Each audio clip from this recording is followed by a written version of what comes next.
Hey, our apologies. We know we're running late this morning. We had a small technology issue getting the video stream going. I don't know who to blame, so I'll just, I'll choose to blame Greg Roman because that's what we're good at around here. Glenn Clark Radio, Thursday edition of the program. I'm Glenn, he's Griffin. Lots to do as we get ready for Ravens Buccaneers this evening. Coming up in a bit, we will continue our celebration of the 10th anniversary of the Ravens Super Bowl 47 title. Yes, the celebration event was this past weekend. But we're going to keep doing this, I think, all year long, with the goal being at least once a week that we catch up with someone who is part of the championship team. And today, it's, ironically, as we brought up Greg Roman, it's Jim Caldwell, the former Ravens offensive coordinator, who, of course, took over OC responsibilities late in the season and delivered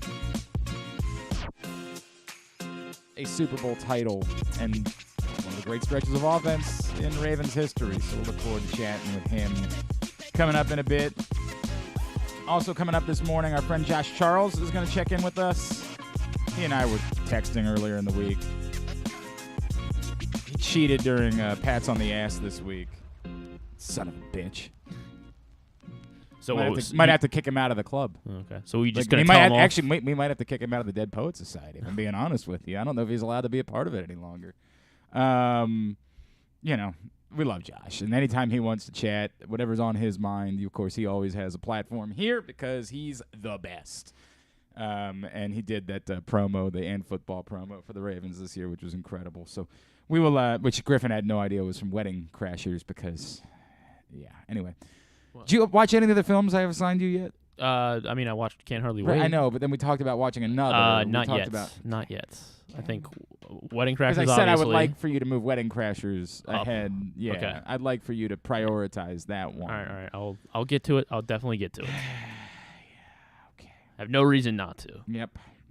As of now. Yep. You had no reason not to shoot your shot either, but you didn't do that. So I don't know what it is that you prioritize in your life. Anyway, Josh Charles joins us in a bit. Also, a little bit later on, Press Box's former fantasy football analyst and a man who's now just retired and doing nothing in I believe, a stain on society, I think is the way we describe him. Our friend Ken Zalis will join us. We'll make our picks for this week, including Ravens Buccaneers tonight. I saw that the line was moving in a couple places for tonight. I haven't looked at FanDuel yet. Now it was literally I think right after. What are we doing? We have it at when you send it out, because Griffin sends it out the night before to give everybody the opportunity to get their picks in. The Buccaneers are now 1.5 favorites. Right. When we did it, they were getting 1.5 when I sent it out. What is that? I guess BetMGM I think started the movement. They must have gotten swing in a small amount of time. So they must have got a massive amount of money put on the Bucs.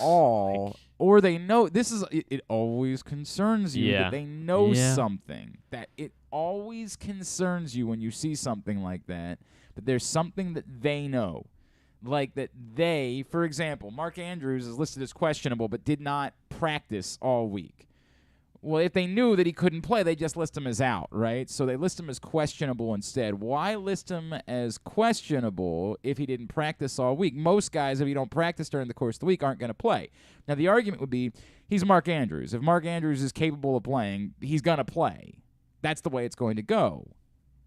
But it just makes you wonder if Vegas knows something. If they know the Ravens aren't going to play Mark Andrews tonight, despite the fact that he's listed as questionable, and that they believe is worthy of a 3-point swing. The Buccaneers are, of course, without their entire secondary, which it seems like that can't be great, but I think most of us were expecting the Ravens to try to stay committed to the run. So do you change your game plan based on the fact that they're going with a completely depleted secondary? I got a lot of questions. It very much I used to not let myself get worked up about things like this. I used to be the type that would say, ignore it. It's like it doesn't happen. It's a football game. They're going to go out and play a football game. But I have to acknowledge the fact that I am now influenced by these things. Buccaneers go from 1.5 dogs to 1.5 favorites in the span of just hours. You see movement. You see, a half a point, something like that. Yesterday, in fact, when Stan the Fan and I were getting ready to make our picks, I watched the line move from 1.5 to a point, literally as we were doing the segment.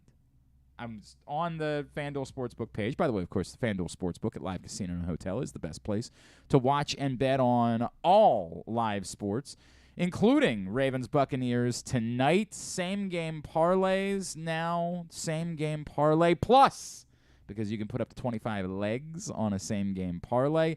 And your traditional parlay bets now available in the FanDuel Sportsbook at Live Casino and Hotel. They're offering you cash-out options. So you make a parlay bet, the first couple of legs hit. You want to figure out what you could make if you just want to cash out. You don't feel strongly about the rest of your parlay. You wander over to one of their 61 self-service kiosks. You scan that ticket, and they will let you know about the cash-out option that is available to you in the FanDuel Sportsbook at Live Casino and Hotel Maryland. It just makes you wonder. That's all. Just really makes you wonder why the number swings this much. To Griffin's point, it could be nothing more than one particularly huge sum of money. Floyd Mayweather might have put $10 million down on the Buccaneers. That forces the line to change. I believe I saw somewhere last night, however, the line was changing despite the fact that more of the money was coming in on the Ravens. I think it was like more of the bets were coming in on the Ravens, right? And then I think more money must have been coming on the Bucks. No, I mean, I would think that, but our buddy Aaron Oster, the Bucks Ravens line keeps moving. The Ravens were a favorite this morning. This is last night. He tweeted this. It gradually moved to the Bucks being the favorite. Westgate just moved the Bucks as a 2-point favorite. So Westgate has them even more than the Ravens have. That's not telling me what I need to know. That's not giving me the information that I need. Yeah, everybody's just noticing that the line is moving. Nobody's really giving me an answer as to why the line. Public heavy on the Ravens. Let the line. Nobody's giving me an answer. I don't understand it. I don't get it, and it just always I can't shake it. It always is going to make me worry that it's because they know something, and it's specifically interesting given Mark Andrews' situation. Do they know something about him? Because I'm not going to be happy if that's the case. That would be very bad news if the Ravens would be without Mark Andrews this evening as they take on the Buccaneers. Again, he was listed as questionable. The only player listed as out is Calais Campbell, dealing with an illness, and I that's unfortunate. The Ravens will certainly miss having Calais Campbell on the field. There's no question about that. Everybody else listed as questionable, but the only one who didn't practice yesterday, and again, you always got to keep in mind, this is a weird week for practice. Thursday night games, they don't do full practices the way that they typically do during the week. They essentially do glorified walkthroughs all throughout the week, which is part of why Thursday Night Football, for the teams involved, stinks. As I've said a billion times, I know Thursday Night Football stinks. I don't want Thursday Night Football going away, because what in the hell else are we doing tonight? There's no more Seinfeld. Not sure if you heard. There's no must-see TV. I got nothing. Give me Thursday Night Football. The Buccaneers will be without Cameron Brate, Carlton Davis, Russell Gage, Luke Gedeke, Sean Murphy-Bunting, and Antoine Winfield. So, again, the majority of their secondary there will be out for tonight for the Buccaneers. Why did the line move? Why? Do me a favor. Text Aaron. I don't know if he's awake yet. Okay. It's 7:15 in Las Vegas. He works out there. See if he can get an answer. Text Leon. See if he knows something. Text the people we know. See if we can't get some sort of answer as to why the line moved so significantly. Say, we understand. We just want to know if there's a reason why specifically this time the line moved so significantly. By the way, the only thing I paid a little bit of attention to last night, I ended up poking at the Nuggets-Lakers game. Jesus, the Lakers are a disaster. My God. I bet the Spurs in the under, all they do is win now. My God, why couldn't I have bet the Lakers in the under this season? Holy crap, they're bad. They don't have a shooter on the roster. It is awful. I mean, the Lakers are atrocious. atrociously bad, which I don't, doesn't bother me in any way. Thumbs up. May the Lakers be bad forever. I'm all in on the Lakers being bad, but oh my God, I did not see just how bad they were coming. That caught me off guard. As I sat down and spent a couple of minutes watching that, I was like, yeah, this is what you're doing. They're 0-4 on the season. This is the first time that LeBron James has been 0-4 since he was a rookie with the Cleveland Cavaliers. Real shame. Just a real shame. And my God, you know who I really feel sorry for? Yankees fans. I mean, they've already been through their team getting eliminated in the ALCS. They got swept out of the ALCS. Now they got to watch their team lose 4 straight to start NBA season? God. And Notre Dame stinks. I mean, I guess they still have the Cowboys. I guess they do still have that. They've been all right this year. But still, been a tough couple of weeks for Yankees fans with that and the Lakers, Notre Dame. Just a real difficult season for all of them. You can't help but feel for them as, they're bad. They're really, really, really bad. All right, you sent the text. We're awaiting information. Yeah, we're waiting information. So hopefully we get some answers. I need answers. Yeah. I need answers. I need to know. I'm struggling with. See if you can't do some sleuthing of your own as to what would have made. Again, is it nothing more? And by the way, the lack of answers makes me think it might be that they know something, and that's what makes me feel all hinky this morning. If somebody could just say, hey, look, huge dollar and figures came in on the Buccaneers last night. Now, I would still want to know why huge dollar figures came in on the Buccaneers last night. I would still want to know that, and it could be nothing more than, hey, you get an opportunity to have a Thursday Night Football home team that's a dog, and Thursday Night Football drastically favors the home team. So when I had the opportunity to get the Buccaneers as a dog at home on Thursday night, I decided to lay a bunch of money on it. That could be as simple as that. It's possible. But I at least like to know the answer. Tell me why it is that the line shifted so dramatically in such a short amount of time. Give me something. Make it make sense. Help. What did Jerry Maguire say? Help me help you. Help me help you. No chance you have ever seen Jerry Maguire. I'm wasting all of my material. Wasting all of it.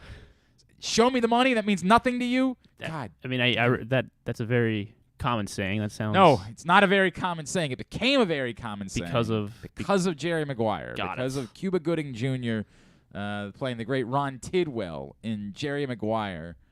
Show me the money. Oh God, I love that film. All right, I'm trying to keep it all together because I'm telling you, this thing with the Ravens and the line, it is lingering over me. In part because we got to make our picks later on in the show. In part because it just leaves me with an uneasy feeling going into a football game tonight.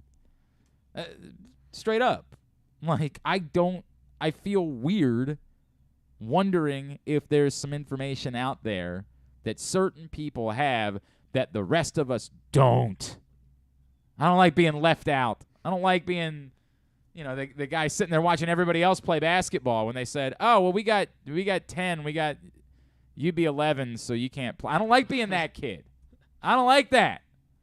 I realized I was a little pudgy. But I had a pure jumper, and I would do the dirty work. I would go in there and fight for rebounds despite being undersized. Remember how Charles Barkley dominated despite being 6'3"? Yeah. That was me. Wow. And I would get I feel like I'm opening up about something that maybe I didn't need to open up about right now, but you get the point. I don't like being left out. I don't like being the person that doesn't have the information. Somebody else has got it. I want it. I want to know what's going on. I want to know what the problem is, and let me make my decision from there. If the Ravens are without Mark Andrews, I obviously don't like that. Not even a little bit. I still think that they would probably be the team that would be looking to establish the run as they did a week ago. Does somebody know that maybe they don't want to turn around and try to run Gus Edwards again 4 days later? I don't know. What do you know? Why won't you tell me? Try to achieve zen. I'm going to try to relax, work my way through it. Today's show brought to you by your local Toyota dealer. buyatoyota.com. The Toyota Tacoma comes in a range of models and trim lines. You can choose the perfect Tacoma to reflect your unique personality and driving habits. Check out buyatoyota.com for deals on new Tacomas from your local Toyota dealer today. Again, Ravens, Buccaneers tonight. The game, of course, nationally is only on Amazon Prime Video, but as a lot of people have pointed out this week, it is available. You can watch it on TV locally here in Baltimore on Channel 2. That is an option for you for watching the game tonight. So if you're not a Prime subscriber or you're confused by technology, don't worry about it tonight. You can just pull up Channel 2 and watch the game that way. The rest of the country, however, does not have that option. They have to watch on Amazon Prime Video. All right, so we did a lot of this last week in the lead up to the celebration weekend. We decided we're going to keep this going all season long. We're going to spend a segment every week catching up and celebrating the 10th anniversary of the Super Bowl 47 champion Baltimore Ravens with a different member of the team or someone who is part of that run to New Orleans and Super Bowl glory. Joining us now, the man who ended up being offensive coordinator for the Super Bowl 47 champion Ravens. He is Coach Jim Caldwell, and he is with us now here on GCR. Coach, it's Glenn and Griffin in Baltimore. It's great to chat with you. Thank you so much for taking a couple of minutes for us this morning. Yeah, it's really my pleasure. Enjoyed my weekend there. We had a great time and saw a lot of great guys and a lot of great memories. I wanted to start there, Coach. Just the experience that you had being back here in Baltimore. I don't even know how much you've been able to get back. Since obviously you were back for another season in 2013 and then, ended up heading out to the Midwest. But how much have you been able to get back over the years and, relish in what it is that you guys were able to accomplish? Yeah, so I haven't been able to get back a lot. Obviously, when I was coaching in the league, particularly once I went to Detroit, we came out and played there once during that stretch. So I had a chance to get back then. But you know how those things are. That's completely a right. work environment. Right. So you come in and you're doing your work, getting things done, getting prepared for the game, and go out and play the game, and you fly out. So I haven't been able to spend an extensive amount of time. This time, we had a chance to come back, and it was a lot more leisurely, but really enjoyable. Having an opportunity to reminisce with the guys that were on the team when we won it all, it's pretty special. You, this weekend, was there one guy in particular that maybe you hadn't seen the longest, and you happen to notice that maybe the hug that you gave him lingered a little bit because it was particularly special to see that person? There were quite a few of those, to be honest with you, because a lot of them I had not seen in quite some time. And it just was one of those situations where when you win a championship, there's a special connection there. Because of the fact that you went through so much to get it done. Everybody thinks that a championship year, everything has gone your way, and it's absolutely just the opposite. Right. Typically, there's a lot of huge ups and downs. So you draw close to one another because you've been through some trying times. So from Bryant McKinney, who I hadn't seen since, obviously when I left Baltimore, and from Terrell Suggs, who obviously I saw when we were playing against him and things of that nature. I hadn't seen. Well, I saw Ray at. I shouldn't say that. I saw Ray at a Hall of Fame induction. But there's a lot of guys. Torrey Smith, Anquan Bolden. Bolden was on my team while up there in Detroit as well. We had him for a couple of years. But those guys were special guys. Even Ray Rice, who I hadn't seen in a long time. Vontae Leach. I mean, there's so many names I can. Marshall Yanda, who's an old Iowa guy like me. It was great to see all those guys. By the way, I'm not convinced that Anquan Bolden couldn't still help the Ravens at 42 at this point. I'm not. Him and Calvin Johnson, like the two guys I'll never doubt in my life. I don't care how old they are. I still think they might be able to help. Jim Caldwell is with us here on GCR. Coach, when you reference how difficult it was, and we had a few of those guys you just mentioned. Ray Rice was on last week, and Donnell was on last week, and BA, Brendan Amadeja, was on last week, and we were just talking to those guys. It was, to your point, it clearly wasn't easy. And, I remember my friend Jason Cole from Yahoo Sports writing that making an offensive coordinator change late in the season was like dancing on the edge of chaos for an NFL team. Like, it's just not something you do frequently. How did you guys make that work? I mean, I'm sure as someone who's been a head coach, who's been a coordinator, it's just not something that good teams typically do. How did you guys make that work in such a short amount of time? that not only did it click, but clearly it produced one of the great stretches of offense in the history of this franchise. Yeah, interesting thing. Number one is that you very rarely see a change when the team is 9-4. I mean, right. It wasn't like we were 4-9 at that time. We were 9-4. We just got beat by Washington, the day before, and it was a close game. But nevertheless, they decided to make a change. And when that all happened, one of the things that I knew for certain, because I hadn't been there that long, most of the guys that probably could have done equally as good a job or better job than I did. Wilbert Montgomery had been there for a number of years. Andy Moeller had been there a number of years. Hostler had been there. Jeff Hostler had been there a great number of years. And also he'd been a coordinator in the league as well before. It was a number of guys that knew the system better than I did. But the fact of the matter is I recognized that pretty quickly, and I decided to utilize that. That was the only way that we're going to get it done, is to try to utilize everybody in the room, all that intellectual property, get it focused in the right way, and then look at our team and say, okay, what do we do really well? We're not going to go in there and change dialogue and verbiage and all that kind of stuff this late in the season. So we had to take what we had, put it in position to make certain that we were doing the things that we did extremely well, and then sort of build on those things. I don't mean to be disrespectful to anybody on the other side of the ball from that season, but we had somebody on recent. Oh, it was Bill Roden, the longtime writer for the New York Times and ESPN, and he was like, "Well, you got to remember, back in 2012, it was the Ravens' defense that led him to a." I was like, "Whoa, hey, Bill, love you, and you're a hell of a writer, but." You remember how that played out? And I'm sure you still hear this sometimes where people are like, well, the only reason the Ravens won a Super Bowl was because they had Ray Lewis and they had Reed. And again, I don't want to disparage those guys at all, but what you all were able to do in igniting that offense, did you know immediately when you moved into the role, like, hey, it's here. We can do this. Joe can do this. Like, we're fine. Were you at all trepidatious? Did you believe that type of stretch could be coming?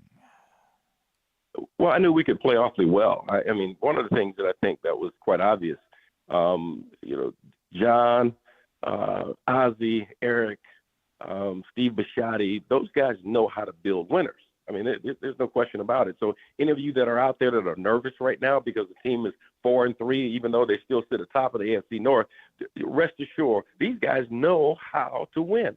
And they know what it takes to win. So I knew the basis was there, but I had to look at our strengths, and our strength was running the ball at that time and making certain we could run the ball extremely well, which opened everything else up. We said a couple things. Hey, we need to run the ball. We got big people that are built to run the ball. We got a bunch of earth movers up front. We got a great fullback. We got a tailback that can run the ball. We had Bernard Pierce that was a really good back up there. And then we had some guys on the outside that were difference makers. Torrey could take the top off. And then we had Anquan that we knew we had to get the ball in his hands, 5 to 6 or 7 times a game. And if he got the ball in his hands, he's going to be able to do something with it. Dennis Pitta, obviously. And then obviously we had some guys that are off-speed pitches for us that would do it's a pretty good job kind of stretching the field and doing some special things like Jacoby Jones. So we knew we could utilize that group, but the basis we wanted to do is make certain we ran the ball more. That was the key. Then everything else would open up. When look, Joe Flacco is a polarizing figure throughout football, right? Like there was the eternal is Joe Flacco elite debate that I'd bear some responsibility for because it was me that he told he was the best quarterback in football before the season. When you talk to people about Joe Flacco, knowing how magical he was during that run, what do you tell them about your experience with him? Well, here's the thing. I've been fortunate. Every quarterback that I've coached in the National Football League as a starter has won a Super Bowl.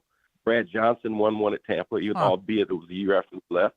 Peyton Manning won 2. Obviously, I was with him for 1, and we went to New Orleans, played New Orleans and lost 1. And then Matthew Stafford, who I had at Detroit, has now won 1. Okay, and Joe Flacco is one of those guys. And they're all different, but they're all very special. Joe's a special guy. There's very few guys that are as tough, hard-nosed, has a great will to win, understands how to win, more so than Joe. Joe understands how to win football games. Now, he does it his own way. But I knew he could get hot. and get on a stretch, and on the stretch like he got on, nobody imagined he'd go, 11 touchdowns, Right. one interception, or no interception, whatever it was, right? There's very few guys hit that kind of run, but he hit it at the right time. What did I think he was capable? You better believe it. I thought he was capable. And I'll tell you a quick story. I've always been one of those guys that, particularly I was a quarterback coach at the time, and I wasn't a coordinator. But I told Joe after I had a chance. I'm going to tell you two stories. Number one, when I first took the job, and I had already looked at all of Joe's film, I knew about him. When I came in, I looked at even more film, and I told John Harbaugh, I said, John, if I can't get this guy to play championship football, I need to go sell shoes somewhere. Wow. All right. Yeah, that was before the season even started. Okay. And then secondly, I told Joe, I said, listen, you know what? we're going to make certain you play so well, you're going to get every bit of that money that you're looking for. Right. So those are the two declarations. Well, hang on a second. Did he give you a little kickback on that, by the way? No, he doesn't need to. There are a lot of quarterbacks that made a lot of money around me, but I also made a lot of money because of them. Right. Fair. Yeah, that's a good point. That's how it goes, man.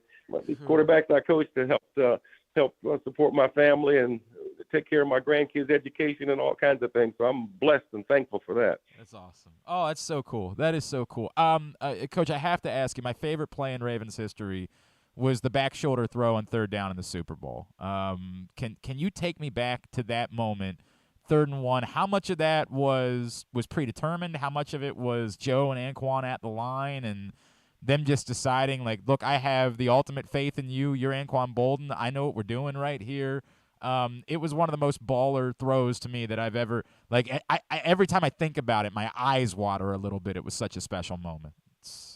Okay, backdrop to that story, right? So I was always, even before I became coordinator, I was in charge of the red zone, right? So I did the red zone, and I was doing red zone for that game as well.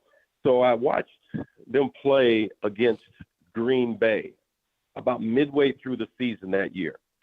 And Green Bay got in an empty set with trips to one side, and they ended up putting their linebacker on their inside receiver. And then I looked throughout the rest of the year, and I saw where the inside receiver took advantage of the inside linebacker, right? So I looked up throughout the year, and I never saw them correct that issue. Nobody ever did it again exactly that way, but they would always make their adjustment the same. So I said, okay, since they're going to do that, let's see if they'll still do it again, right? This is like 8-9 weeks later, right?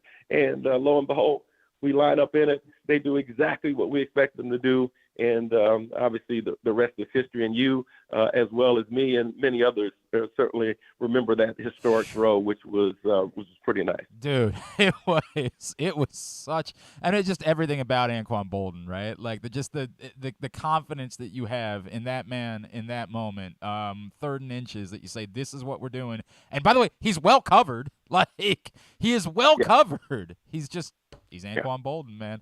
And then obviously, that's exactly right. Everybody always wants to talk about the Denver and what you guys saw, what the conversation was like, and was the intent of the Mile High Miracle, that ball going downfield to Jacoby Jones in that moment? Well, not the exact way in which it happened, because that was one of those situations where it was a little bit off schedule because Joe had to move. He had to move and slide up in the pocket and then deliver the ball. So it wasn't in the kind of rhythm that we anticipated, but the call obviously was one where that was an option for us. Every play you have it designed to score a touchdown, right? And so that one was designed to do that, and it's one of those that paid off for us as well. Did it ever. One of the most memorable plays in football history. The safety to that side helped us a little bit too. Yeah. We like just taking credit for it instead of blaming Raheem more. Like that's everybody else in football. Part of the reason. Yeah, right. Everybody else in football. Yeah, part of the reason was because Joe stepped up, and that's the reason why it kind of just froze him just enough so he could get the ball outside to Jacoby and get it in the end zone. The rest is history. Jim Caldwell, just another minute or two here on GCR as we are celebrating the 10th anniversary of the run to Super Bowl 47. Coach, you know the difficulty of being an offensive coordinator. You know the difficulty of being a head coach, obviously, right? You make it to a Super Bowl and people still hate you. That's the way that it goes. In Baltimore, it feels like we've always, wanted to run every offensive coordinator out of town. I joke constantly that when I hear from people who are like, oh, you need a new offensive coordinator, I remind everybody, like, you love Jim Caldwell, and then a year later you wanted to run him out of town. Like, this is the insanity of how we treat offensive coordinators. Did you get a chance to like talk to Greg while you were here at all? Did you give a word to him? I mean, he's done is put together some of the most productive offenses in Ravens history, and yet around town everybody still hates him because that's just the relationship between city and offensive coordinator, I guess. Well, you might want to just tell the city to, like Aaron Rodgers said, just relax. That guy is as good a football coach as you're ever going to see. He's creative. He does what's best for his team with the people that he has. He does a tremendous job. That guy can coach as well as anybody in the business. So tell him just to relax a little bit, will you? And I do think that's just the nature of the team. No matter where you are across the country, unless you're scoring 50 points, they're upset with you. Unless you're winning every game, they're upset with you. That's just kind of the way it is in our game. And, that's what makes our game so special. That's what makes our game so exciting, right? It's just because of the fact it's difficult. It's difficult to maintain excellence. And but I think there's some teams that do it as well as anyone, and that certainly is the Baltimore Ravens. And Greg's doing a great job. I love everything about that, Coach. What are you up to these days? What are you doing now that you've been out of coaching for a couple years? Like what's day by day look like? What can we plug for you? Well, a little bit of everything. I'm still doing a little consulting. I do some in college, some in the pros. I do a little bit of speaking. Matter of fact, I just came back from the Tallahassee Quarterback Club. I spoke the other night, so I just got back yesterday. So I do a number of those across the country. And then I work with the NFL on some initiatives as well, the Quarterback Summit and also the General Manager Summit, where we're trying to bring in young prospective individuals that are in the business right now, getting them ready for being a quarterback coach or an offensive coordinator or a head coach. And so that's taxing. I work with Troy Vincent and his crew. So that's been a lot of fun for me. And those things keep me busy, as well as now I get a chance to watch my grandson, who's a 15-year-old sophomore in high school. So he's playing football. His last game's coming up here on Friday night. And my other grandsons, I have 4 grandsons. So we have a chance to watch those guys run around and play as well. So it's been a lot of fun. So I'm busy and do a lot of traveling today. That seems like a pretty good way to spend some time, Coach. That seems all right. Send them Maryland's way if you don't mind, please. That we could use the help around these parts. At Jim Caldwell _NFL on Twitter is how you can follow him. Coach, so glad that you're able to make it back to town to enjoy that weekend with everybody. That team gave us memories that we will cherish for the rest of our lives. We truly appreciate you taking the time for us this morning. Thanks a lot. Appreciate it. Coach Jim Caldwell with us here on GCR, as we'll be celebrating every week throughout the season. We'll take some time and celebrate the 10th anniversary of the Ravens' run to the Super Bowl 47 title. When we come back in, our buddy Josh Charles is going to join us. Today's show also brought to you by the all-new Ginsu Kamado Grill. You can use the code TAILGATE, save 10%. I don't know if it's 10%. I'm doing the math wrong. It's $100. Maybe not. It's not. It's more than 10%. It's more than 10%. It's like close to 20%. Yeah, I think it's more like 20%. Wow. 100%. Save $100 on your order right now by using the code TAILGATE at ginsugrills.com. It's Glenn Clark Radio. Have you been to Guilford Hall Brewery? Located in Baltimore's Station North neighborhood, Guilford Hall Brewery breaks the craft brew mold with their great handcrafted microbrews and amazing Bavarian-style food selections. Join Guilford Hall 7 days a week for Orioles, Ravens, and all of your favorite college games. Make plans now to watch the big games, play trivia, or bring your dog for Yappy Hour. They even have free valet service on Friday and Saturday nights. Go to guilfordhall.com for a complete schedule of events, beer listings, and food and drink specials. We'll see you at Guilford Hall Brewery. That first sip. That first bite. Start your day off right with a delicious breakfast at Royal Farms. Choose from a fantastic selection of fresh Royal Farms breakfast sandwiches and top it off with a rich hot cup of the freshest coffee in the world. At Royal Farms, breakfast is available day and night. It's the freshest breakfast in the world. Real fresh, real fast. Royal Farms. What's up, everyone? This is Tyus Bowser, and I'm excited to tell you that I'm back for Season 2 of The Tyus Bowser Show in partnership with Pressbox and Great H Memorabilia. Join us on Tuesday nights throughout the season, as I'll be heading all over town with my special guests. And, of course, our co-hosts, Glenn and Rita. Or is it Rita and Glenn? What is it? I look forward to meeting you guys and talking a little bit about football and a lot about life. And if you happen to miss the show, you can now catch a replay Friday nights on 105.7 The Fan. Get all of your details for the Tyus Bowser Show right now at PressBoxOnline.com/Bowser. The next Tyus Bowser Show is Tuesday, November 1st at the Hamilton Sports Bar and Grill, 5506 Hartford Road. It's brought to you by Maryland Vascular Specialists and the all-new Ginsu Kamado Grill. Sports betting has come to Maryland, and we're ready to help you win some money. Tune in for Simply the Bets every Tuesday morning at 11:40. FanDuel Sportsbook GM Leon Twyman and VSiN's Aaron Oster join the guys every week to give you all of the info you need and offer you a few winners. And every other Thursday at 11:40, tune in for Weekend at Bookies as Andrew Stecca and Alloy Sports' Brad Kronthal help make you some money for the weekend. So come win some money with us on Simply the Bets every Tuesday and Weekend at Bookies every other Thursday. Brought to you by the FanDuel Sportsbook at Live Casino and Hotel Maryland. Listen at PressBoxOnline.com/radio. Watch at YouTube.com/PressBoxOnline. Glory Days Grill's Oktoberfest menu is now running. It's one of their most popular seasonal menus all year. It features the chicken schnitzel, the Oktoberfest brewer's platter, the brewer's sausage sandwich, the Bavarian burger with a pretzel bun, the cheddar ale soup, the slam dunk pretzels, and the apple cobbler. All of these meals pair well with Oktoberfest beers and Angry Orchard on draft. Dine in or order online at glorydaysgrill.com and pick up your favorites to take home. Glory Days Grill, great food, good sports. Check out Jeremy Kahn's daily picks at PressBoxOnline.com as he tries to find you daily winners. And speaking of winners, here's a man who once won a media curling contest, and I don't think anything else. He's Glenn Clark. If you haven't picked up the new print issue of PressBox yet, it is available right now at your neighborhood Royal Farms, at the hundreds of locations around town where you find PressBox. You can read it all at PressBoxOnline.com. It's our college hoops preview issue.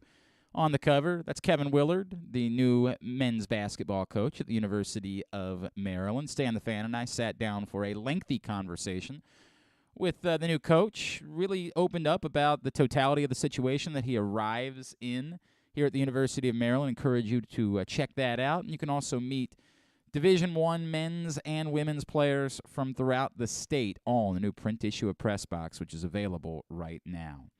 This man, one of the busiest men I know, one of the most talented human beings I know, and yet he still chose to cheat and pats on the ass this week, and I don't know how I feel about that. He is the great Josh Charles, and he's back with us now on GCR. What's going on, buddy? How are you? Oh, man, that's cold. Dude, you cheated. Straight up. You cheated. And pats on the ass. I did cheat. No, I 100% cheated. But by the way, that's not the first time I've cheated on that. That's I true. always cheat on that. That is true. I think I realize that's part of why you do only 5. You know that you're always having to leave one person off that you don't want to leave off. But it was tricky, right? It was a hard one. You couldn't leave Queen off. I mean, I thought, if you think about that game, I watched it again, right? And I was like, Queen was that his coming out like game? Was that where he really starts to just take it to a whole other level? I mean, he was possessed in that game. He was a monster. I mean that 2-run play there where back to back he just jumped in the hole and just tackles for loss. That changed the momentum of the game. I was just so proud of that guy. He's taken a lot of heat this year early on for not catching those balls early. Then he makes that interception the other week against Cincy, right? And then he has this. I think that's a really good sign for this team. I sure as hell hope so. I'm hoping. I like. That was a great interview, by the way, with Coach Caldwell. I was just listening to it. That was awesome. Dude, I could great to reminisce on that. You got me I was just reflecting on so much, Glenn, thinking about all those times and where I watched those games, and I got to meet him. He's such a nice guy, Coach Caldwell. Because that my uncle, I don't know if you knew this, my uncle Martin Heckscher used to be the video director for the Colts, and he was one of the few people that left when the Colts left, and he went to Indianapolis. I didn't know that. So when he would come to New York, they play the Jets or whatever, I'd go sit up in the old stadium there in the Meadowlands, and I'd sit up in that little box up at the 50, up at the top above the cheap seats, and that's where they do it. This was before the iPad, so he was, they were running the film down, everything, and so I met him at a game after that with my uncle, and got to say hi to him. Really nice. It was cool. He's a really sweet guy. He's an incredible human. Oh, his humans are remarkable, and all he ever did was kind of help Peyton Manning move in from. I think it's easy to forget. It's funny because we talk about this now with Lamar, right? But Peyton Manning's reputation early in his career was as a choke artist. Like, I think it's easy for people to forget that. And Jim Caldwell went a long way into lifting him out of that reputation of being someone who was a choke artist and into the territory of being one of the greatest quarterbacks of all time. Great point. Great point. I mean, listening to you guys reminisce about, the 3rd and 1 call. I mean, first of all, I remember I was at that game, and I was so amped up at the end of the game that I could not even sit in my seat. Like, I had to keep walking down the aisle to go to the bar. And then I remember coming back at the end and like grabbing like one of the bartenders who was like a Ravens fan who was at the stadium and like bringing him over and like hugging him, like, let's watch this together. I can't do this by myself. I was a nervous wreck. But then when I thought about the Denver game, and I was going to go to that game, right? I was going to go to that game, and there's a whole reason I didn't. But I watched that game again recently, and I don't think that game gets enough credit for being like, that is one of the sickest games. I mean, a double overtime in freezing cold weather. I mean, I remember my wife coming back home after like going out for the day, and I was like in tears, like I had just been through something, right? You watched that game, and I was so ecstatic, but I was so emotionally drained. And she's like, what's going on? Are you okay? I was like, you don't know what I just went through. Right. You don't know what I just went through watching this game. But I don't think that game gets enough credit, like NFL-wise. Have they not done an America's game on that? How has that not been? How is that not? That's one of the great playoff games ever. Am I wrong? I can think of someone who would be pretty good at voicing that. I could think of someone who would be a decent narrator for such a – no, dude, I remember, like, it was the first time I ever really felt – I'm trying to remember. We stayed back, and I was in studio that day, and I remember legitimately just, like, sending – back when you would still post things on Facebook before you post them on Twitter, I just remember posting – like, I really could use someone stopping by the studios with a fresh pair of underwear for me. Like, it was – I just remember being so into every moment, sweating through – I don't know if you remember this at all, because I don't know how big – I know you like Maryland basketball, but I don't know if you live and die with it. Like, when Maryland played UConn in the Elite Eight, the year they won the title, they played that game at the Carrier Dome.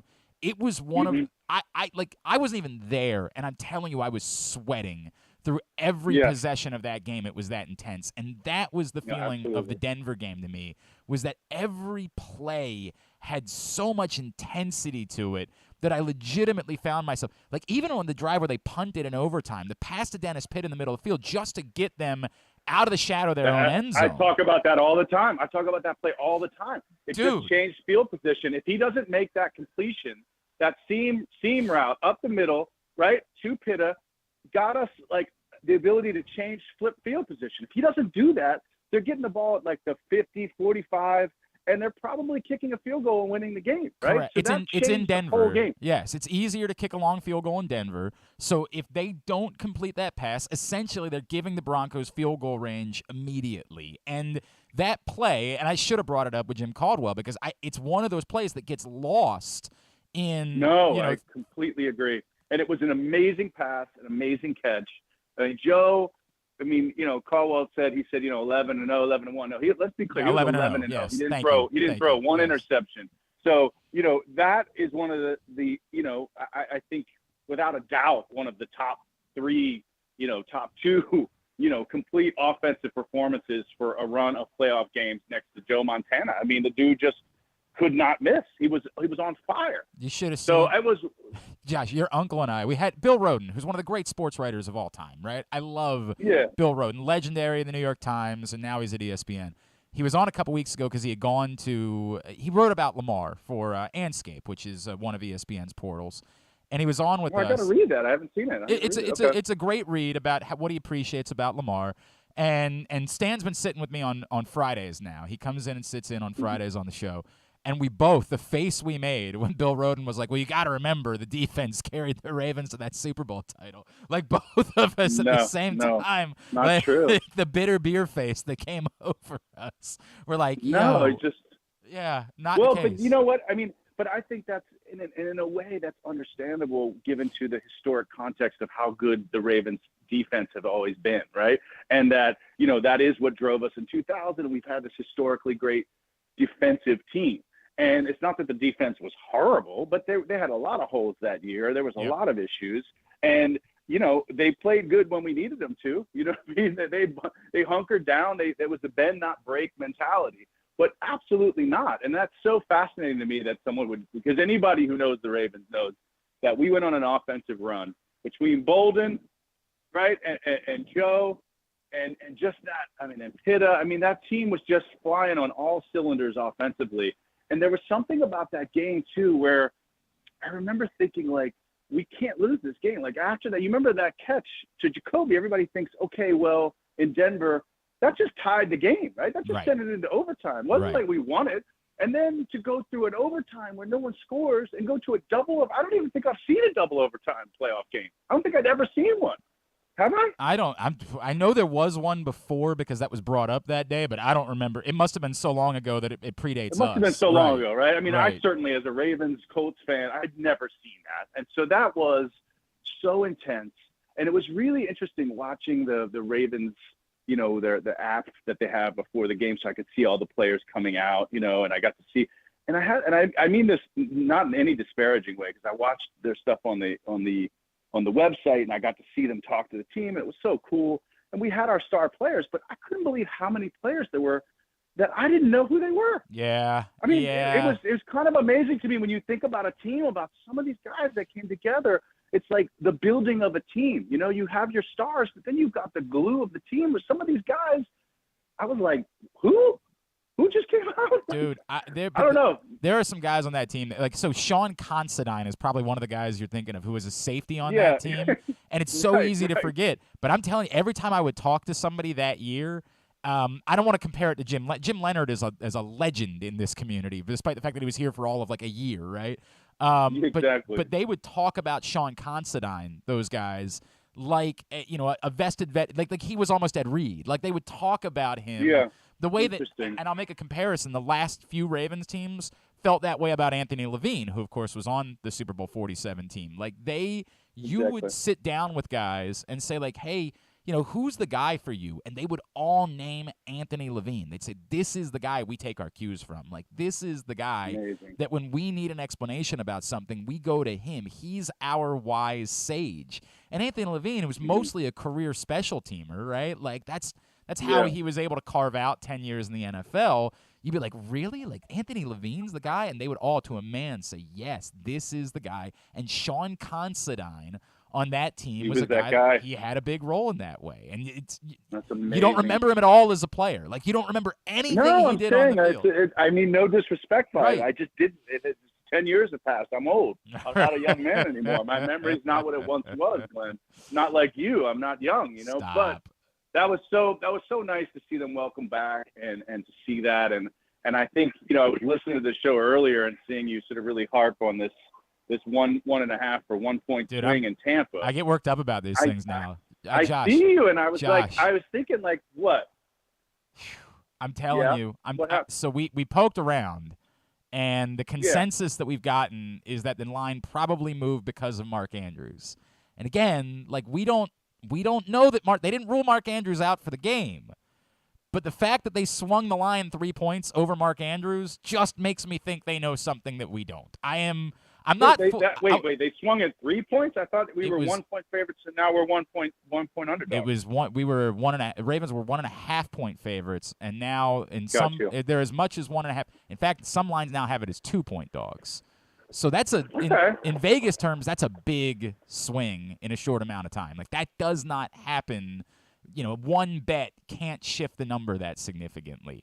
We were told some of the sharp money was coming in on the Buccaneers as well, so that did impact it. But I'm not. Look, man, I am not going to sit here and like become Alex Jones and start telling you that like the frogs are turning gay. You're not. That's why I came on the show. What do you mean? I know this is your big moment. This is your big moment to let on. Wait a second. Dude. I've got some great vitamins I want to sell you. They're turning the frogs gay. I don't know what's going on in the water, but they're turning. Dude, we could do a dueling. You and I doing a dueling Alex Jones actually is something I'm very interested in. Please no. I want that man bankrupted. Trust me. Quiet. I'm with you. Quiet as possible. You know I'm with you. But I'm not a conspiracy theorist. I'm not. I swear to you, I'm not a conspiracy theorist. But I am nervous. Just specifically about them moving the line, and does that mean that they know Mark Andrews isn't playing tonight? But let me ask you, because you follow these line movements a lot more than I do, right? Given your show and you're into it and you're paying attention, you guys are doing the research.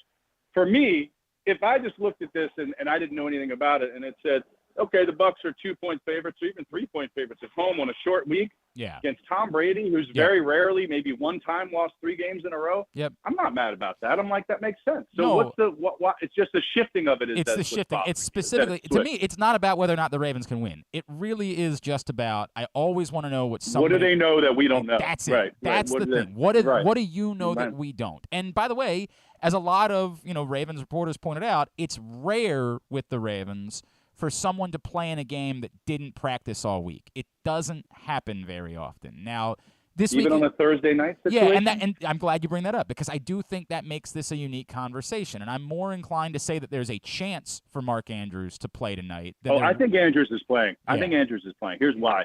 He didn't play. I mean, he was more blocking against Cleveland. So I think he's playing. I do. I think he's playing. I think they're just being safe with him, and I think he's absolutely playing. That's my know nothing opinion. Based on you haven't called anybody, you haven't gotten inside. I know. I don't know shit. I got no inside scoop. I'm telling you straight from the streets of New York City. Take that money to the bank, and by the bank I mean nowhere. Yes, correct. But no. Well, hang on. Hang on, Josh, if you don't mind, we like the FanDuel Sportsbook at Live Casino and Hotel Maryland. We wouldn't mind if people took their money to the FanDuel Sportsbook at Live Casino and Hotel Maryland. Well, when I say take it to the bank, that's what I mean. Yeah, of course, that's what you meant. That's my short for that. You know what I'm talking about. Come on, I don't need to spell it out. Everybody knows what I mean. I know. Josh Charles is with us here on GCR. By the way, it's funny because when Josh and I were talking this week and I said, hey, you going to do 1040 tomorrow morning? He said, yeah, but don't shortchange me. And I said to Griffin, I'm like, don't plan anything for a while. Like, leave a lot of time. You guys shortchange me. And I feel like, I can ramble a little bit. And then it's like, okay, thanks for coming. Brother, we're done. Brother, I would give you. I have a lot to talk about. You can have the entirety of the show. I'm trying to get you to come down here for a Tyus show. You know that. I want you to come out. Oh, my God. I love that. By the way, wait. This is so cool. I'm so glad you brought that up. So I went to the Giants game, right? Yeah. I know it was awful. It rough. It was great until the end. Right. Right. We had a beautiful day. But I don't always do this because, normally I just bring my kid and we go to sit in my dad's seats and we just enjoy it, But when we were in the Bengals game, because when we did the Ravens commercial, he came with me. He was actually in the commercial with me, so he got to play around on the field, and that's cool. He kind of wanted that, so I took him to the Bengals game. He played on the field a little bit before the game with Morgan Moses' kids. They were playing football on the side, throwing the ball up to people in the stands, and they were just having such a ball. And then when we got to the Giants, he really wanted to go, and I got some pregame field passes for him and a couple of his buddies from school. And so we got there, and I know that you know this because obviously you and Tyus do a show together.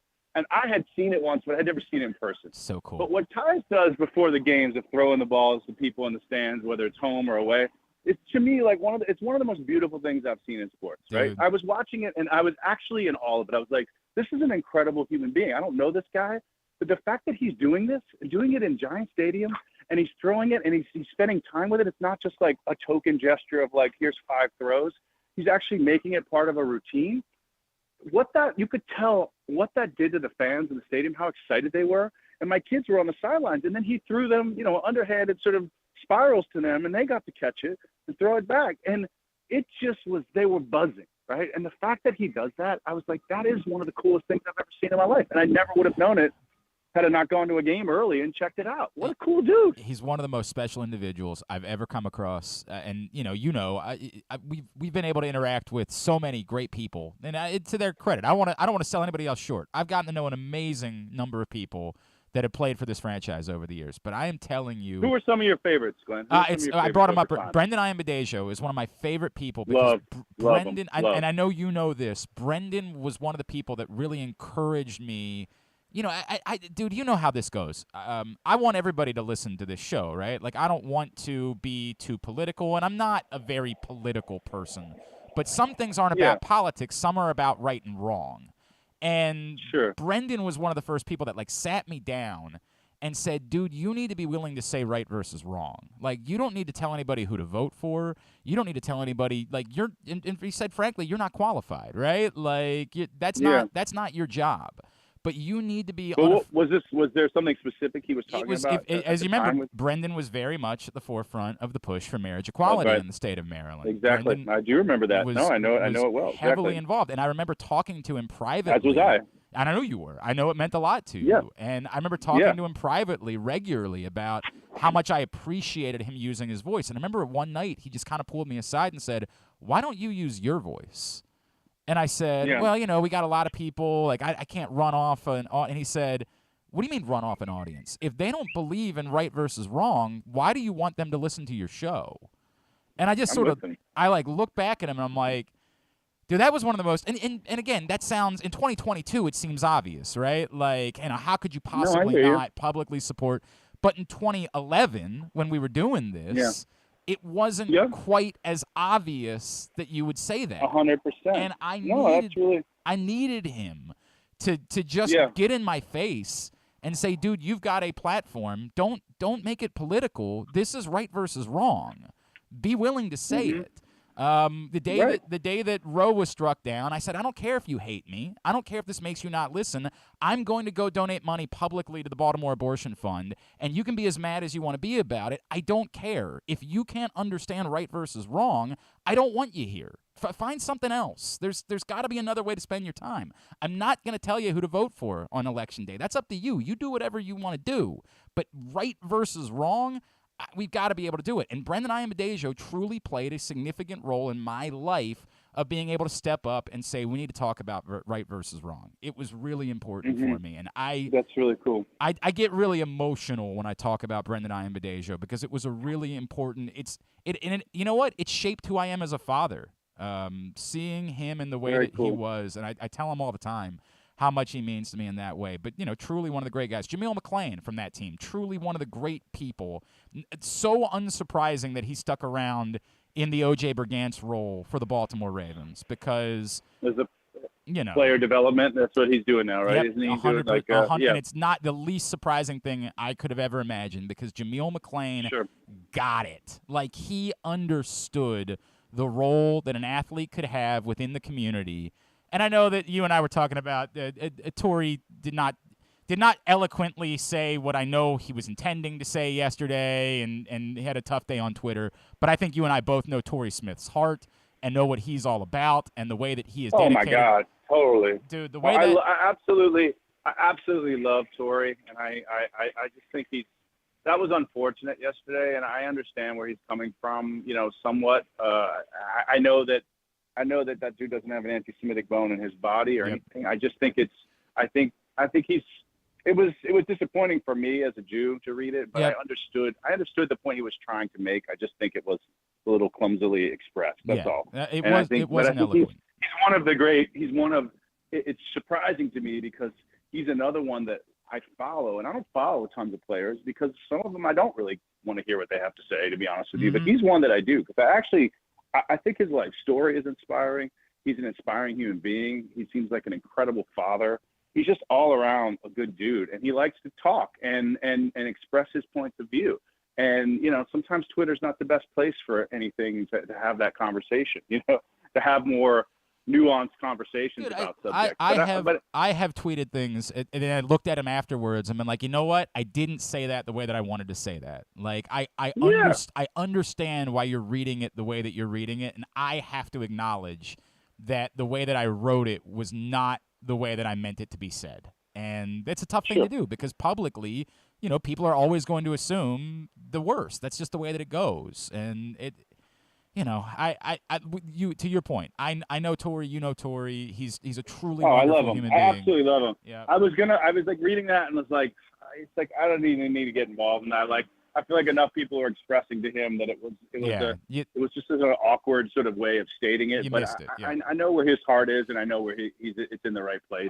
I'll give you one more. He's an ally, I'll tell you one more amazing human being that I don't think people talk enough about in this community. Daniel Wilcox, former Ravens tight end. I swear to God, Like my buddy, my old co-host, I don't know if you remember Drew Forrester when we were together for Yes, years. of course. Drew would always say, "I just wish I had a daughter that was old enough to marry him." Like Oh, I love that. That's how amazing of a human being. And one night we were doing the Super Bowl down in Miami one year, and he was living in Atlanta, and he messaged me and he was like, "Hey, are you guys down in Miami?" And we're like, "Yeah." He's like, "I think I might come visit you." And I'm like, "All right, cool. We'd love to see you down here at some point this week." He and his, at the time, pregnant wife got in the car, drove overnight, and surprised us the next morning. They were standing outside of the convention center where we were doing the show at 6 a.m. Like, "Hey, man, I'm here. I want to do the show with you." I'm like, "My God, dude. Like, what? You are something, bro. You are an amazing, That is so cool. Dude, it was incredible." Hey, you mentioned the promo. Everybody loves it. It's the coolest thing in the world. How easy of a pitch was that when they called you up and said, "Hey, man, we got an idea"? Oh, it's fun. I mean, at first I thought they were going to ask me to narrate it, and there was a little bit of a conversation back and forth, and the guys there that handle all that stuff, I just felt like they do such a good job. And I was just like, yeah, it was a no-brainer. I was like, let's do it. Let's have fun. I got a couple of days in between these gigs, and we went down there, and we shot at Jimmy's, and then we went to Perry Cabin Inn, and the next day we did everything at the stadium, and it was a hoot. We just had a good time, a laugh. Rocco had a ball with me. I got him in it, and even though he was being a little bit of a diva, I'm not sure, how he. It was a really funny moment because, like, there's a moment where we walk into. There's there's like one section where we go and we sort of tap. We tap 19's shoe, right? The tradition that everybody does. Yep. And I say, and football. And Rocco, he was walking with me, and he didn't. He wanted to jump up and touch it himself, and he's just on the edge of height-wise of whether he could do that. So I was trying to explain to him. So he did it, and he was jumping, but I said, "You're going to be in the shot less." He's like, "Okay, you still want to do it." So then when we went in to do like the close-up version of that, I said, "Dude, we're going to give you a little like an apple box so that you could step up and do it, and you'll just be in it." He's like, "No, not doing it with an apple box." He was refusing to do it with an apple box, and I was like, "This is the shit I got to deal with this kid." He's like, "No, I'm not doing an apple box. Take your apple box and shove it up your butt. I'm doing it straight up. I'm a grown child. I'm a professional."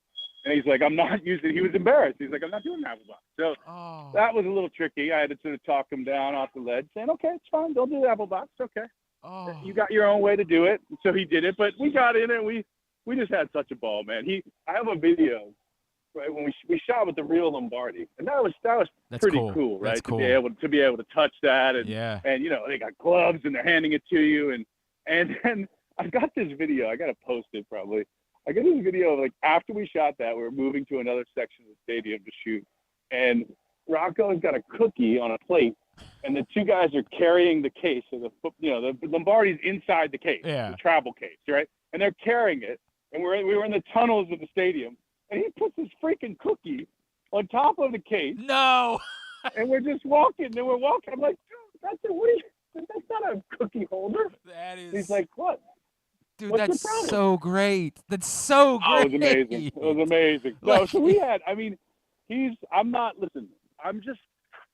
try, like I said, to not, it's like having your kids, you want to make sure, like, when I tell you about, like, when you have the ability and have the sort of privileged life of being able to, like, be a part of the team and, do commercials for him and get on the field before the game. I try to not do all of that for him and kind of let him just, and we've done that. We just experience the game. We go and we sit down and we sit in my dad's seat.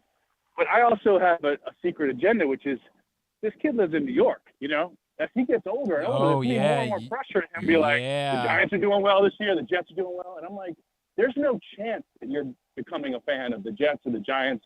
Certainly he knows if he becomes a Steelers fan, Patriots fan, he's out of the will and it's done. You know what I mean? We're done. But dude, what about the Yankees? Like, that's overwhelming there. How do you? He just knows. He knows enough to know that. All right. He knows that he messes with me.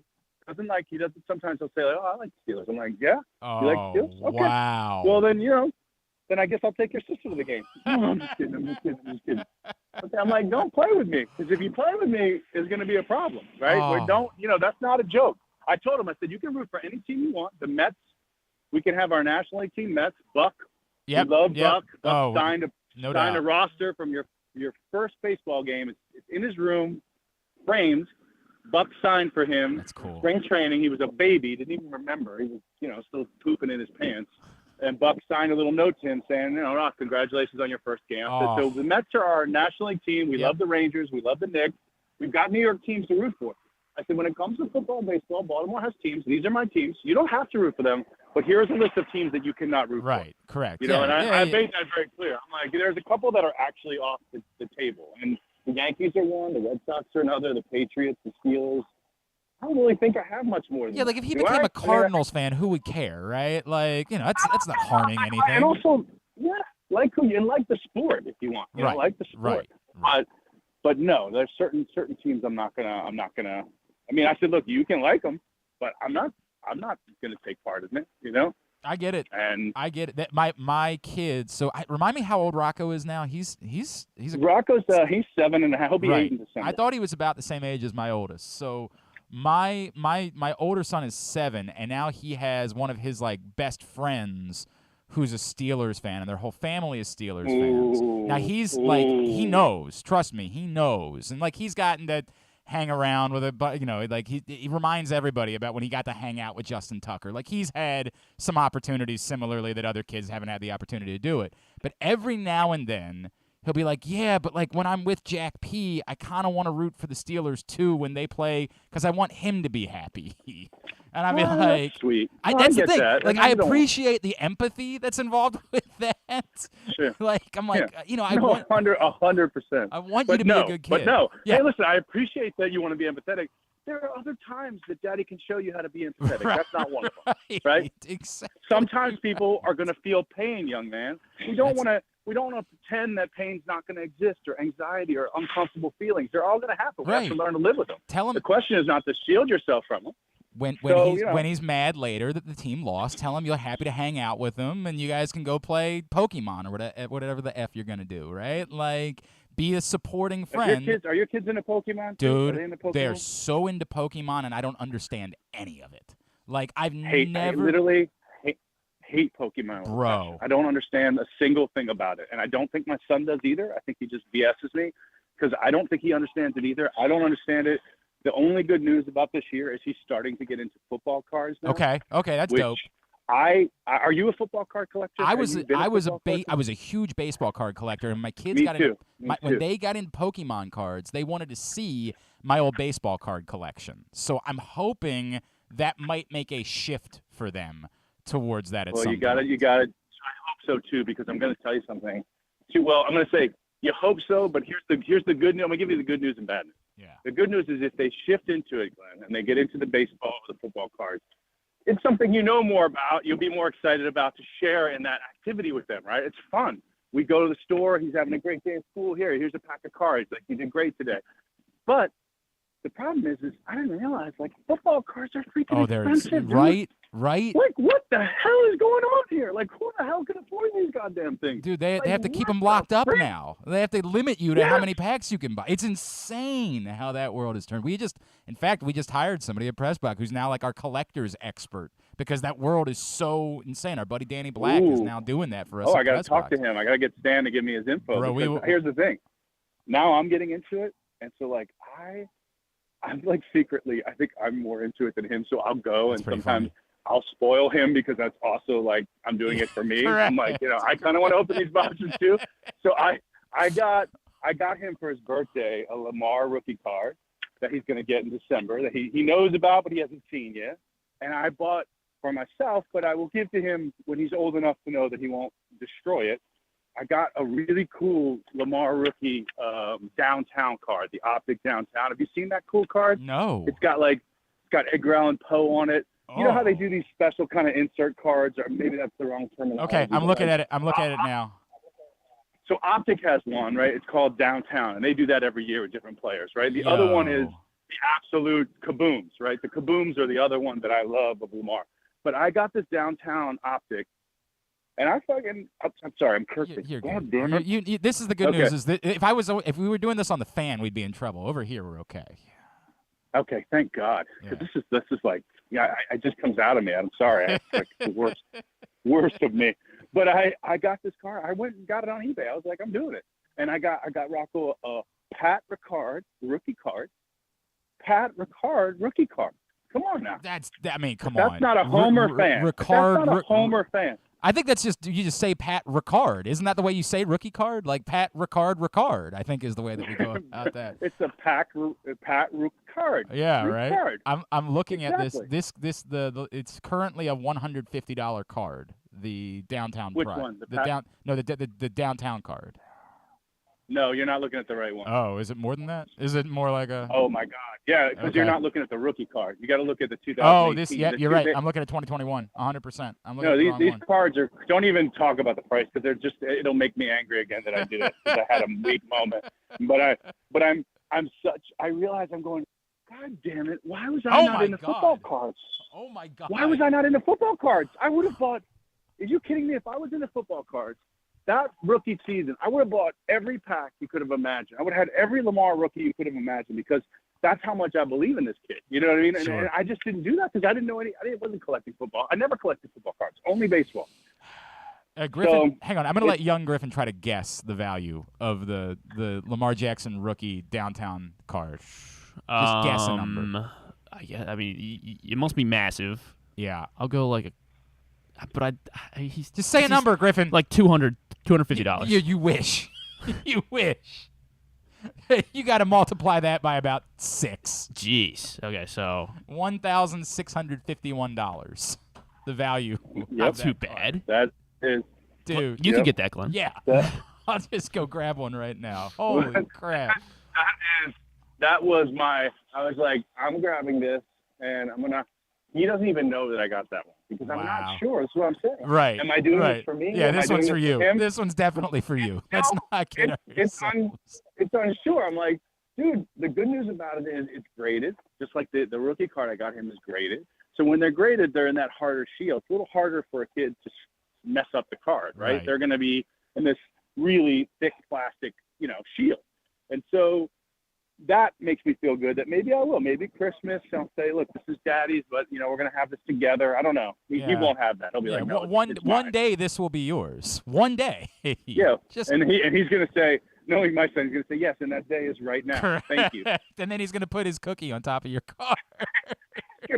He's going to put his Nutella grubby hands all over the graded card and then Daddy's going to start to lose his mind, right? This is what happens. Oh, God. I'm contemplating going to New Orleans.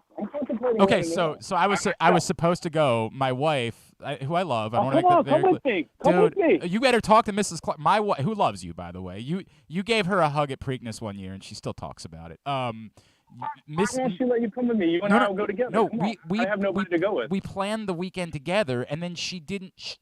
I love her. She didn't take off work on Tuesday. Like, she literally just said, well, we can be back first thing Monday morning, right? I said, baby, there aren't flights out of New Orleans. Yeah, like it doesn't. Well, she was convinced there would be like a red-eye flight back to Baltimore. I'm like, this is not New Orleans. Is not that city. This is not where you can fly out at any time you want. So the game's also going to be over at 11:30. Correct. So correct. It's not happening. In the morning. It's not happening. No. So she wanted me. She had already taken the rest of the week off, other than Tuesday. So we're not going to go to the game. We're going out. We're going to fly out. I've never visited Madison, Wisconsin. So we're going to go to the Maryland. Awesome. We're going to go to the Maryland-Wisconsin game that Saturday, and we're going to go. Yeah, I'm told that town is amazing. I'm told that town is one of the most awesome towns. I absolutely love Madison. Okay. That's a great choice. I will tell you, I'll give you one piece of advice. If you like ice cream, there's an ice cream place. I believe it's based there. I first discovered it in Chicago when I was doing a play. It's called the Chocolate Shop or the Ice Cream Shop, SHOPPE. Maybe somebody can look it up, make sure I'm not crazy. I'm checking right now. You want to talk about like pure, just cream going into your veins, but that is some damn good ice cream, and you will want to hit that up when you're at Madison. I am no doubt. I'm on it. All right. I if I let you go now, do you promise that you won't accuse me of shortchanging you? I will never. This is all I needed, and it's always good to talk to you, man. I absolutely love your show. I think you're so smart. You're so good. You're so witty. You're just right about everything, man. You got great takes on it. I'm getting all flush right now. I'm getting all flush right now. But no, you're great. So whether it was I Am Mendasia or whatever, it's funny how memory works, Glenn, because I've always viewed you that way. So it's interesting. I didn't really, I didn't realize that happened. That's such a cool story. But I just think I don't know. I love you. I love your vibe, man. I think it's great. I'm always happy to do your show and talk to you.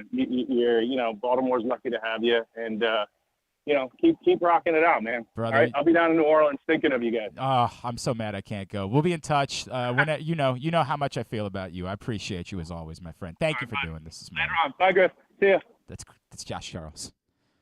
Yeah, we got to take a break, and I don't even know what do you say after that. Josh Charles just it gets me a little emotional, man. It's one of the great actors of a generation, and someone who clearly cares about our city more than you could ever imagine someone would. And that's really neat. I don't care if nobody I know I get it. It's just me and Josh Charles riffing for. If that's not for you, fine. I don't care. That's the good news. I don't have to care any longer. John Proctor's mad because we were trashing Pokemon. I hate it. Pokemon's pretty good. Shut up. I hate it. I liked Pokemon a lot when I was a little kid. We got to catch up on a lot of things. Okay. KZ will make picks with this next. It'll be good too. It's Glenn Clark Radio.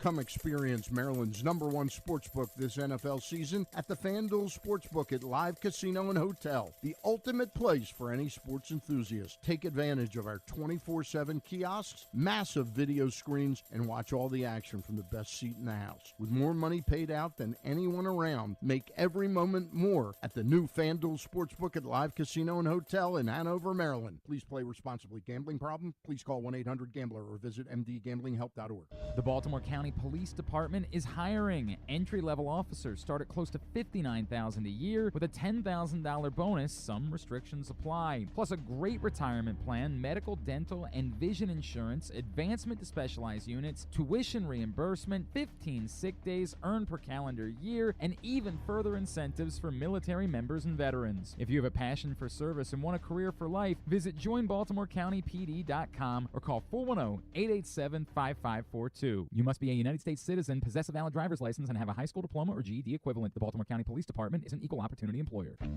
Make the most out of every day in your Toyota RAV4. Available in hybrid or gas-only models. A RAV4 can get you where you want to go in style. Check out buyatoyota.com for deals on new RAV4s from your local Toyota dealer today.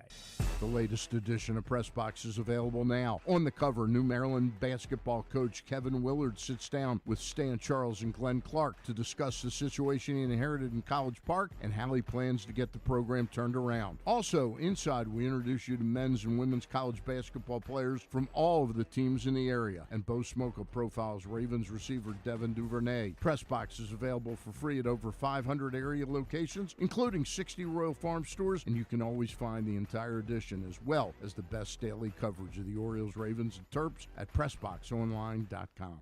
Experience the best in Kamado Grilling, a complete outdoor cooking appliance. The Ginsu Kamado Grill allows anyone to sear, grill, bake, and smoke all types of food. Designed for efficiency and function, the Ginsu Kamado Grill upholds the enduring legacy of the iconic Ginsu brand. The Ginsu Kamado Grill is perfect to cook all year round, is great for parties, and ideal for tailgating with your friends. Reserve your Ginsu Kamado Grill today at ginsugrills.com and get $100 off on your pre-order when you use the promo code TAILGATE. That's ginsugrills.com. Reserve yours today.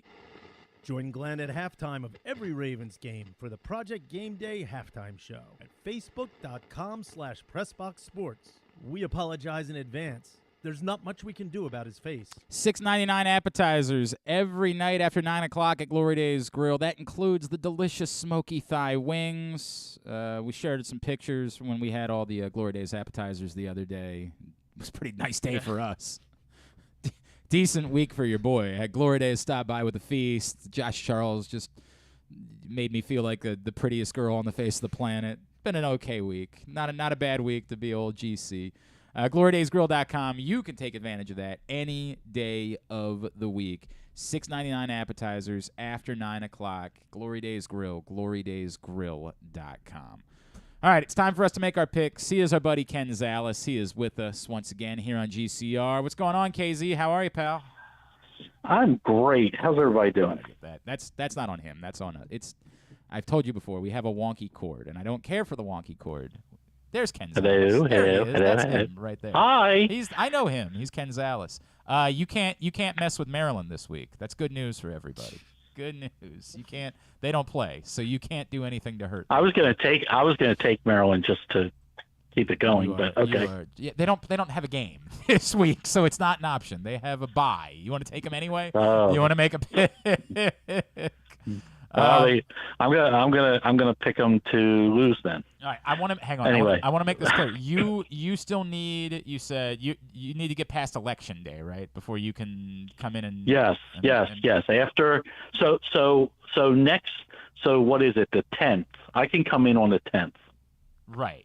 All right. So next week's picks, we could put a bet. You could be involved with a bet for on next week's picks that the payoff would have to be the following week. Yes. Right.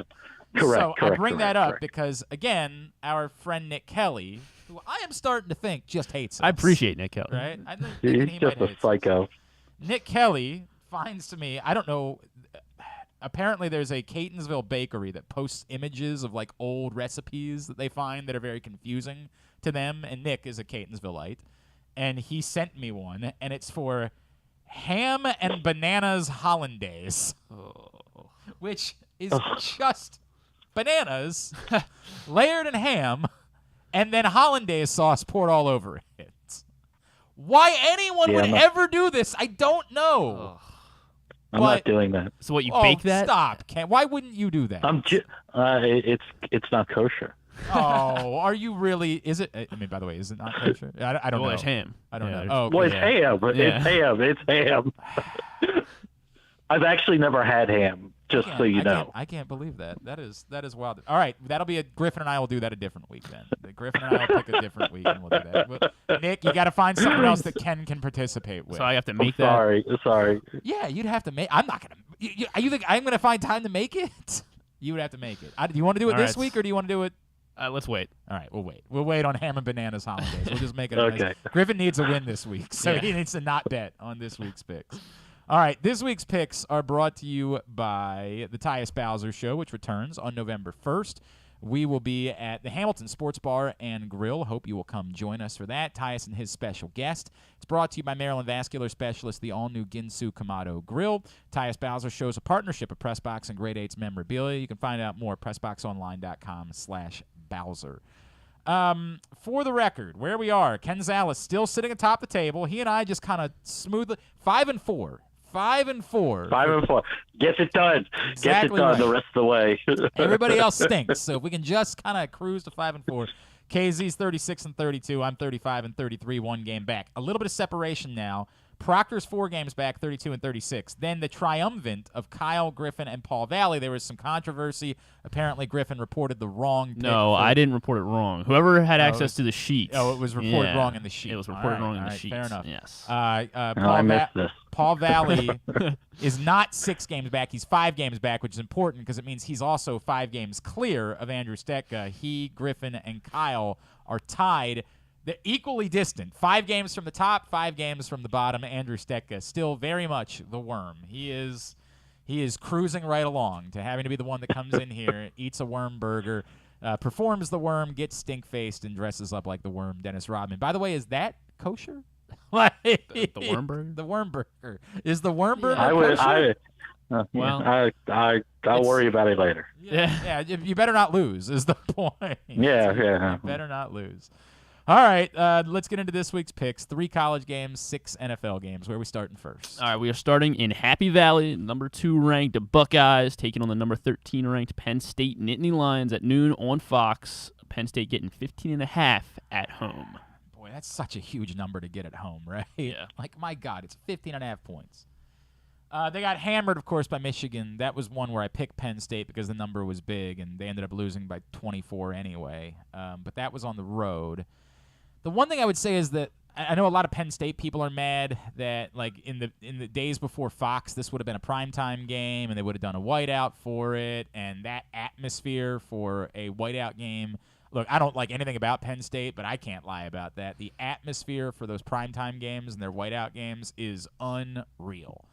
So I do think it's beneficial for Ohio State that they don't have to go up against that because kind of goofy things tended to happen in those situations. I don't like it, but I'm going to pick Ohio State here. I know they disappointed me. What was the game early this year where we thought Ohio State was going to crush and they just kind of – Was that Oregon? That might have been Oregon. Yeah, we were like, oh, they're going to win by 1 billion, and they just kind of – Was that Oregon?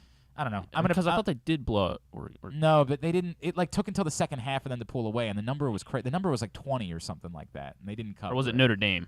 Oh, it was Notre Dame. It's exactly who it Georgia was. blew out Oregon. Yes, Georgia blew out Oregon. They did not blow out Notre Dame, who stinks, who's terrible. Yeah.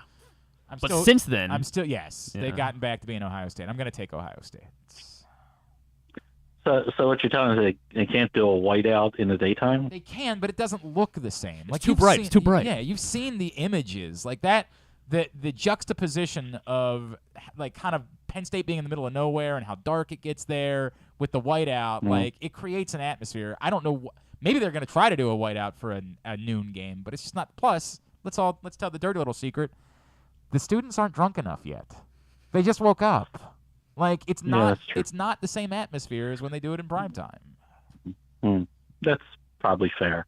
But this goes for me as the last time that we had this situation with Penn State. They absolutely got embarrassed by Michigan, and I actually think Ohio State's better than Michigan. I don't care where the game is. I'm not betting. I'm not taking a Penn State team that I think is a little fraudulent. So I'll take Ohio State. I agree. I'm also taking Ohio State. Everyone is on the Buckeyes except for Andrew Stecca, who will be taking Penn State. Look, man, but I get it. We keep saying he's got to do it. If he loses by 100 games, it's no different than losing by 4 games. You know what I mean? Yeah, why not? He's got to swing for the fences. Next up at 7 o'clock on ESPN, number 19, the Kentucky Wildcats taking on the number 3 ranked Tennessee Volunteers at Tennessee. I know Tennessee minus 12.5. I know Tennessee is legit. I get it. They're completely legit. Like, you don't beat Alabama if you're not 100% legit. But I just always feel like whenever Kentucky has been involved with one of our picks, we were supposed to pick Kentucky, so I'm going to pick Kentucky here. Have you seen what Tennessee's wearing? Yeah, that's my reason. That's the reason I'm on Tennessee. Yeah, no, this is 100%. Those are the cover jerseys. Fashion pick, 100% fashion tweet because they are the all black awesome. Alternates. Yeah. They are. They do look. They are awesome. They are awesome. Oh my God, they look incredible. They do. They do. What time's this game? This game is at 7 o'clock on ESPN. Oh, no! Oh, this is going to be great. No! They're Tennessee in a big way. I feel really stupid I'm on now. Tennessee as well. Oh, so God. is Paul and Proctor. A lot of regret involved with this. And then on Kentucky will be Kyle and Stetka. No, it just keeps getting worse. Oh, God. Oh, how did you make it go from bad to worse? Oh, no. All right, we got to move. All right, next up, Indianapolis Temple Owls taking on the 2-5 Temple Owls taking on. Can you tweet out those uniforms? Yeah, sure. Because people need to understand why I just reacted the way that I did. Those uniforms in primetime, drunk crowd. What am I doing? If they're not doing a blackout with those uniforms, right? They've done it wrong. Yeah. They've done it wrong. Christ. I gotta be honest with you. Why do they ever wear the orange? Yeah. Like, no offense. Yeah. If like, you have awesome. that as an option, what are you doing? Wear those. All right, Indianapolis Temple at Navy. Navy minus 13.5, 3:30 on CBS. Hang on, Sports I'm not over it yet. Okay. Wait a second. Look at the juxtaposition. This gross charcoal and orange uniform that I apparently wore that looks stupid. It looks like they want to be Oregon, and it just looks horrendous compared to this, which is the sleekest look. Look, I'm not even the guy that obsesses over uniforms. That's Forrester. And I'm telling you, this is the greatest looking uniform I've ever seen in my entire life. God damn. All right. Look, I know Temple stinks. I understand they stink. And I have all the faith in the world in Kenny Amadololo. I just think right now it's tough for me to pick Navy. It's 2 touchdowns we're talking about against anybody, right? I'm going to have to take Temple to cover. Wow. I think they have one common opponent so far this year from what I saw. Look at the work you did on this. This is the reason why Ken's in first place, is he's out here doing homework.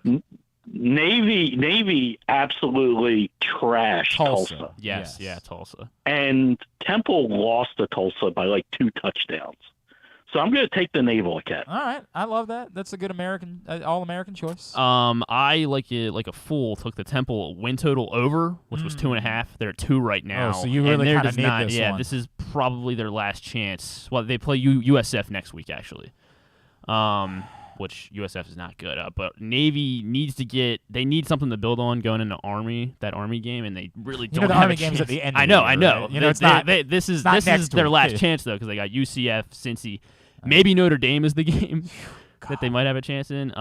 So I think they get a win here, but not by 14 points. I'm taking Temple as well, even though Temple looks horrible. Yeah, they're not good. What is everybody else doing?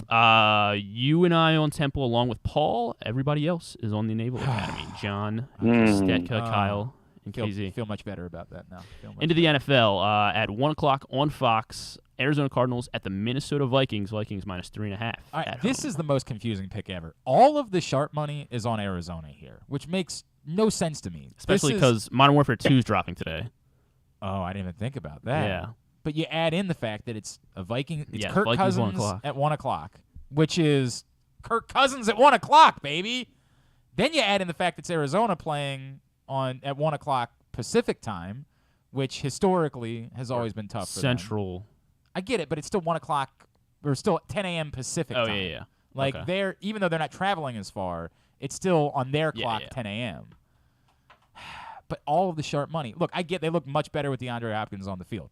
Stunner, right? It's crazy how that works. That when you have a really good wide receiver, you're going to be a lot better than you are without a really good wide receiver. What a concept! But I can't do it. Minnesota.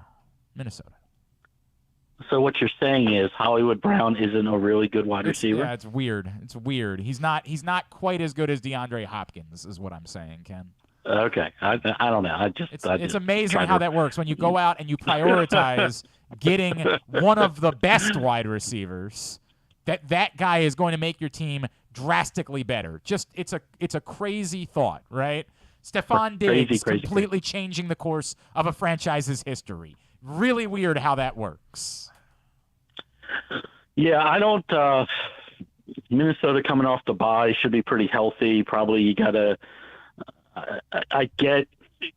Here's the thing about Arizona. Everybody's all excited about them again because they look better with Hopkins. But, the only reason they won the game is because Dalton lost his mind for 5 minutes. And they're still giving up a bunch of points. They're going up against a tough offense on the road. I'll take the Vikings. I'll take the Vikings as well, especially since the new Call of Duty coming out today. So Kyler's not watching any film the rest of the weekend. Okay. I got Vikings. Glenn's got Vikings. Everybody's on Vikings except for Paul and Andrew Stetka. They have the Cardinals. Love it. This is great news. New England Patriots at the New York Jets, 1 o'clock on CBS. Jets getting 2.5 at MetLife. I don't get this. I don't get this line. Why would the Jets be home dogs against the Patriots? And this is the line is so stinky that it makes you think you have to take the Patriots. Like, what a stink line this is. I know we're not believing in the Jets. I understand that. But why in the F would we be believing in the Patriots? Reverse lock. You have to take the Patriots here. You have no choice. There's something. Somebody knows something. I've got no choice. I have to take the Patriots. This was a tough because the line makes no sense with two teams seemingly going in the opposite direction, and I mean the Patriots just awful against the Bears, who are not good. But I'm taking the Patriots as well. I'm waiting. It's Halloween week, so waiting for the Jets to turn into a pumpkin. Maybe it's this week. I don't. I mean, I think it's time. I think it's time we got to start throwing everything we think we know about the Patriots out the window. I don't think they're the same Patriots, so I'm gonna roll with the hot team. I get I'm it. taking the Jets. If the line was normal, I would probably agree with you, but it's not. I will take Jets at home. So will Paul Valley. Everybody else is on the Patriots. Then into the 4 o'clock window, 4:25 on Fox. 49ers taking on the Rams in Los Angeles. Rams getting 1.5 at home. I don't like this either. I don't like anything about this. But the 49ers have won 7 straight regular season games against the Rams. There's clearly something to it. 49ers. I'm going to go the opposite way. I'm going to take the Rams here. And I have a tough time. Good teams that I think are good coming off the bye, playing at home, and still getting points I have a tough time going against that trifecta. So give me the Rams. Ken Zalis will be lone wolfing it on the Rams. Wow. Yeah. I'm actually very mad. I think that's a great opportunity. I'm actually surprised about that. But it's dude, they've won 7 straight regular season games. I can't see the Niners losing. I got McCaffrey scoring twice as well. They were just trash the other night. I hear you, but I don't know if you heard, they played against the Chiefs. I'm not sure if you're familiar with them. The I get it. Not sure. Have you heard?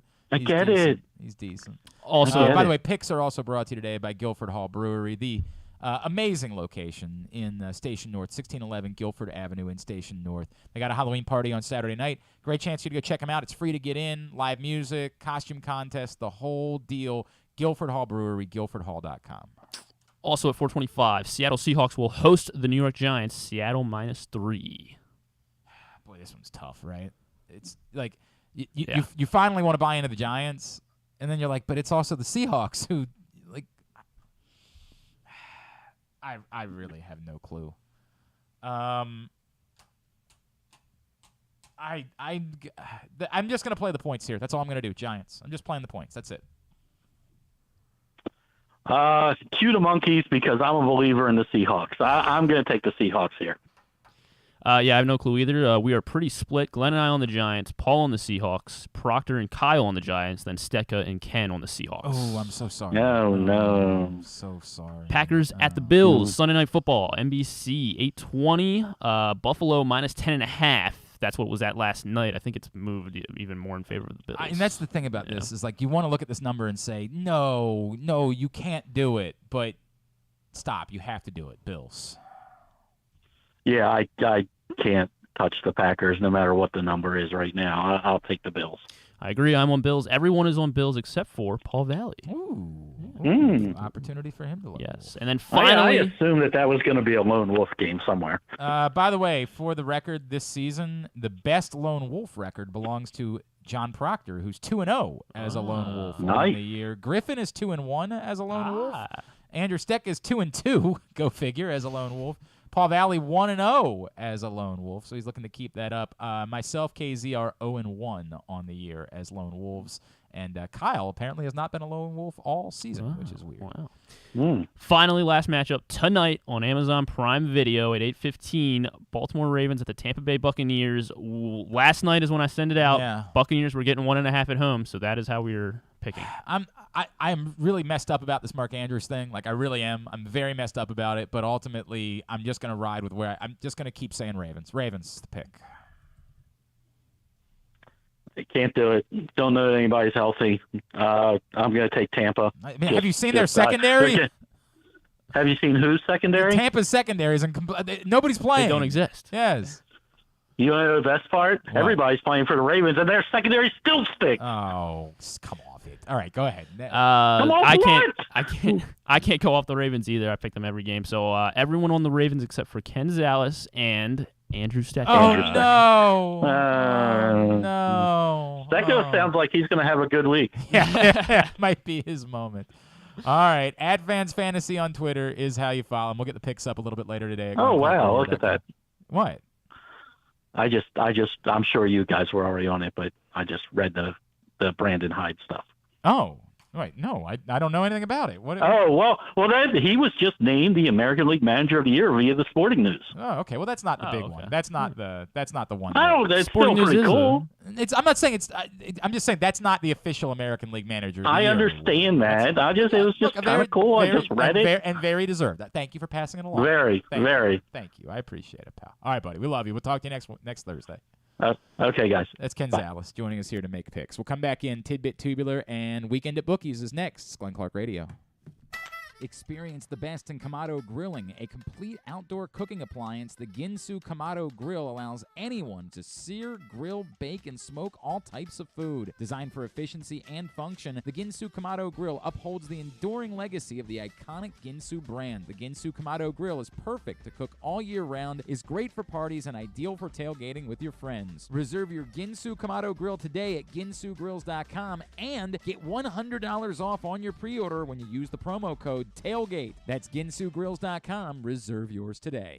The latest edition of Press Box is available now. On the cover, New Maryland basketball coach Kevin Willard sits down with Stan Charles and Glenn Clark to discuss the situation he inherited in College Park and how he plans to get the program turned around. Also, inside, we introduce you to men's and women's college basketball players from all of the teams in the area. And Bo Smoka profiles Ravens receiver Devin Duvernay. Press Box is available for free at over 500 area locations, including 60 Royal Farm stores, and you can always find the entire edition as well as the best daily coverage of the Orioles, Ravens, and Terps at PressBoxOnline.com.